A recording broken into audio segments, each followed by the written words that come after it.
Hello all of you beautiful people, Jules here for WhatCulture.com. And you know what, it's a simple fact of cinema that movies are going to end up with some mistakes making it into the final cut. No matter how obsessively perfectionist a filmmaker might be, there's no way for any single person to keep track of every last variable that goes into completing a project. For the most part, audiences are happy not to fixate on the minor details if a film is good enough. Though when films reach a certain level of popularity, there's an undeniably rabid breed of fans who will pick out every last peculiar mistake. But you know what? There are actually some mistakes that were actually there on purpose. For example, these 10 horror films, many of which are classics of the genre, each contain an eccentric mistake which, in the end, was left in the movie to further the film's off-kilter tone and keep audiences on an uneven keel. So with this in mind, I'm Jules, this is WhatCulture.com, and these are 10 horror movie mistakes left in to troll you. Number 10. The Visible Crew Shadow. The Amityville Horror. Perhaps the most iconic moment in the original Amityville Horror is the bone-chilling sequence where Father Delaney attempts to bless the family's haunted new home, but Delaney quickly finds himself facing off against a rather bothersome swarm of flies, and just as he's about to double over in pain, the door opens and a voice whispers, "Get out," before then screaming the utterance at him. It's a sublimely creepy scene on its own merit, but one which is elevated in a subtle way by a small mistake. Moments before the door opens, we see a dark shadow briefly glide over the top of the frame and then disappearing from sight. This is very clearly a piece of camera equipment or a crew member whose shadow accidentally got into shot, and yet the ambiguity of the end result is off-putting enough to fit perfectly within a haunted house movie, and so the director evidently kept it in. Number 9. Patrick's Flawed Business Card. American Psycho.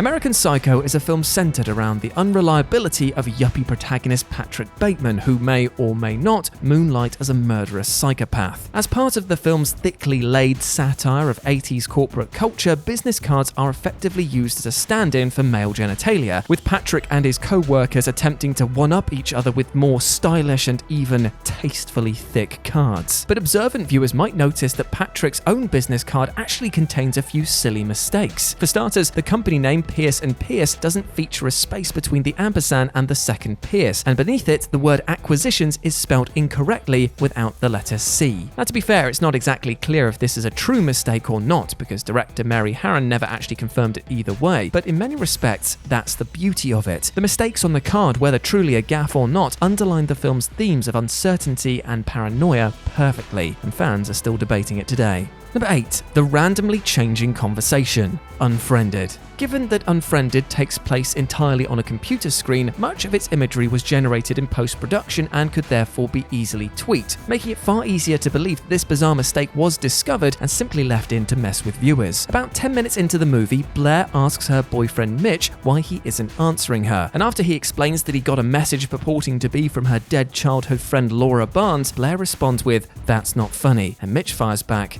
"I'm serious." However, a few minutes later, we see this same chat window, but the last two messages are now gone, replaced with a rather different exchange. Blair now says, "Yeah, I think someone hacked her account," to which Mitch replies, "Maybe." Much like American Psycho, we'll never likely know for 100% if this was a genuine screw-up or not, but either way, it creates an eerie vibe that the ghost of Laura is screwing with Blair and Mitch from the very start. Number 7. The Visible Crew Member. The Descent. Neil Marshall's expertly crafted lo-fi horror flick The Descent is centered around a group of 6 women who find themselves trapped inside an uncharted cave system while being stalked by a primitive creature known as the Crawlers. It's a film dripping with both atmosphere and suspense, and one which became accidentally creepier due to a little mistake which managed to sneak its way into the shoot. Soon after the film hit cinemas, scattered reports emerged that a crawler could actually be seen in the caves very early in the movie, before they actually make their legit first appearance. And this was confirmed when The Descent hit home video, where about 25 minutes into the film, when a flare is lit, the bottom left of the frame reveals a pale face peering out from behind a rock. On the DVD commentary, writer-director Marshall actually admitted that this was a mistake and that a crew member accidentally got caught on camera. Yet, because the man's face is just faint enough, it totally works within the context of the movie that the crawlers were skulking around within earshot of the woman before they made themselves known. If you'd noticed it on your own, you'd surely just assume that Marshall intentionally hid a crawler there just to mess with the audience.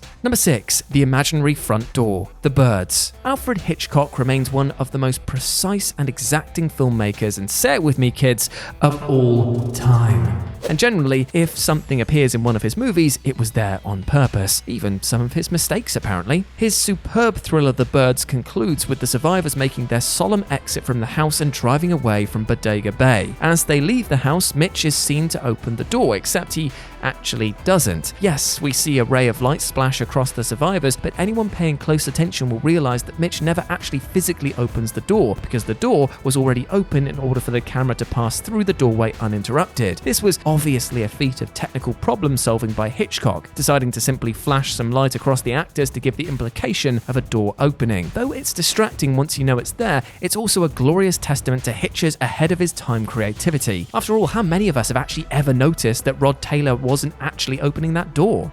Number 5. The accidental merman blood explosion, the cabin in the woods. Of the many, many ludicrously entertaining moments in The Cabin in the Woods, one of the funniest sees poor control room technician Steve mauled to death by the elusive merman that he was so desperate to see. Better still, his blood spurts triumphantly out of the creature's blowhole. This effect was actually a mistake though. Originally the merman wasn't supposed to spurt any blood at all, but the special effect technicians convinced director Drew Goddard to give it a try. The effects team ended up dumping their entire surplus supply of fake blood into the giant squib, resulting in a wildly over-the-top volcanic eruption of gore. Ultimately, the final scene was cut down from an even more ridiculous and prolonged explosion of blood, but the version that we got to see nevertheless was the result of a happy onset accident, and one which fit the third act's generally insane tone like a glove. Goddard would have been nuts to cut it. Number 4. The skulking crew member, The Ring. Despite the tendency for horror fans to understandably turn their noses up at Hollywood remakes of beloved foreign language genre hits, Gore Verbinski's 2002 remake of The Ring was surprisingly solid. The bleak imagery is tough to forget, and Naomi Watts is terrific in the lead role, but there's also an extra added slice of creepiness for anyone paying close attention. Late in the movie, Rachel and her ex Noah come back to her sister Ruth's house to collect their troubled son Aidan, and for a second, a shadowy figure can be seen standing in the front of a window in the background, which was most certainly a crew member who didn't realize that they were actually in shot. The almost Hitchcockian lighting makes the figure look extremely imposing, and so there was evidently no choice but to keep it in the final cut. Though some have speculated that the shadow could be Ruth herself waiting for the family to leave, why would Verbinski intentionally frame and light her to look so damn creepy? It doesn't make much sense if you ask me. Number 3. The random synthesizer noise, the Rocky Horror Picture Show. There's no horror movie, or really any movie period, quite like the Rocky Horror Picture Show, which totally revels in its freewheeling, thrown-together kitchen sink style. And so in the anarchic spirit of the shoot, an error in the recording of the movie's iconic soundtrack was ultimately kept in its final form. During Frankenfurter's rendition of I Can Make You a Man when he runs his finger down Rocky's chest, a beeping sound randomly plays out with no explanation whatsoever. As it turns out, this was the result of one of the musicians accidentally pressing a synthesizer key, and hilariously, nobody bothered to edit it out of either the album or the movie. It's actually still present in both versions. Ultimately though, it's entirely in step with the movie's anything goes vibe, and so just adds a little extra unpredictability to an already off-the-wall work of all-timer cinema. Number 2. The intentional continuity errors, The Shining. Perhaps no horror film in history has been as fiercely dissected and debated as Stanley Kubrick's masterpiece, The Shining. Kubrick was an infamous perfectionist of an artist, yet the sheer number of continuity errors throughout his Stephen King adaptation has left fans debating whether the director got sloppy or was actively screwing with the audience. Beyond the fact that the Overlook Hotel's geography doesn't make much sense, the most glaring mistake occurs when young Danny Torrance plays with his toy cars and Jack's ball rolls towards him. Between shots, the director of the iconic hexagonal carpet that Danny is sitting on changes, suggesting that the scene may have been spliced together from different setups where Kubrick shot the scene with Lloyd facing in different directions. Naturally, some believe that Kubrick is just too exacting a filmmaker to make such a blatant mistake, and that he must have deliberately shifted Danny's orientation to accentuate the film's off-kilter feel. Nobody's perfect though, and even the great Kubrick may have just simply Frankensteined the scene together during post-production. But either way, the fact that we're all here still arguing about it 40 years later is proof perfect that, whether he meant it or not, Kubrick continues to troll us from beyond the grave. And number 1, the cheating chess computer, The Thing.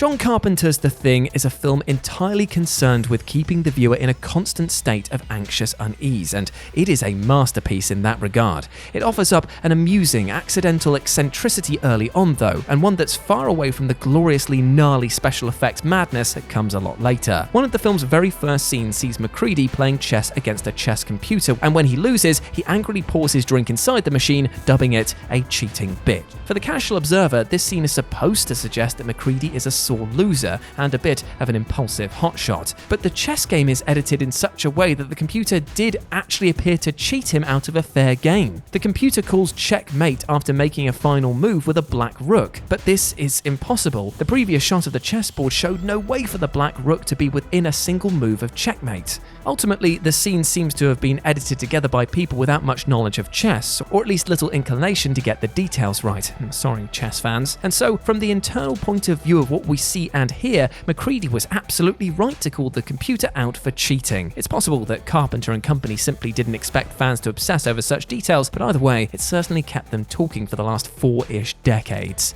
And there we go, my friends. Those were 10 horror movie mistakes left in to troll you. I hope that you enjoyed that, and please let me know what you thought about it down in the comments section below.